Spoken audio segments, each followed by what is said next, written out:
দেখুন এখানে আমি সেভ ফোল্ডারে ক্লিক করার পর এখানে পিন ছাড়া আমার কোনো কিছু দেখাইতেছে না। তো এখানে আমি পিন দিয়ে দিলাম, তারপর আমার সব কিছু দেখাইতেছে। আপনার ফোনের যে কোনো কিছু এখানে আপনি লুকিয়ে রাখতে পারবেন। তো এর জন্য আমাদের প্রথমে গুগল প্লে স্টোরে যেতে হবে। তো আমি গুগল প্লে স্টোরে চলে যাচ্ছি। চলে যাওয়ার পর এখানে আমরা সার্চ বারে লিখব ফাইল বাই গুগল, লিখে সার্চ দেওয়ার পর দেখেন এই অ্যাপটা আপনারা পেয়ে যাবেন। তো এই অ্যাপসটা আমি ডাউনলোড করে নিয়েছি।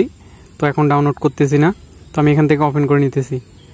তো ওপেন হওয়ার পর দেখুন এরকম একটা ইন্টারফেস আসবে। তো এরপর আমরা কানেক্টিং করে দেব, দেওয়ার পর সব কিছু অ্যালাউ করে দেব। দেখেন এখানে অনেক কিছু আছে। তো দেখেন এখান থেকে আমরা এই যে সেভ ফোল্ডার নামে একটা অপশন আছে, তো সেভ ফোল্ডারে ক্লিক করব। করার পর দেখেন এখানে পিন বা প্যাটার্ন আপনাদের যেটা ইচ্ছে আপনারা সেটা দিতে পারেন। তো আমি পিন দিতেছি, দিয়ে নেক্সট করলাম, করে আবার পিন দিব, দিয়ে নেক্সট করে দেবো। দেওয়ার পর এখানে গোইট। তো দেখেন এখানে আমার এখন কিচ্ছু নাই। তো এরপর কি করতেছি, আমার ফোনে দুইটা পিক আছে, বেশি কিছু নাই।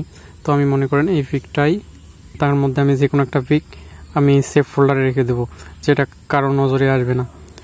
তো আমি এখানে ক্লিক করব, করার পর মনে করেন আমি এই দুটো রাখবো। দেওয়ার পর উপরে দেখেন থ্রি ডটে ক্লিক করব।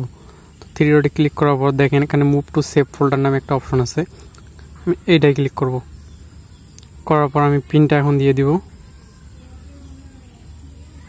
দেওয়ার পর আমার এখানে আর কোনো পিক নেই। দেখেন আমার এখানে যদি এখন খোঁজাখুঁজিও করি আমি কোনো পিক পাবো না, কিন্তু আমার ওইখানে যেগুলো রাখবো সবগুলোই থাকবে এখানে। দেখেন এই যে আমি এখন সেভ ফোল্ডারে গিয়ে দেখেন এখানে আমার পিকগুলো দেখা যাইতেছে।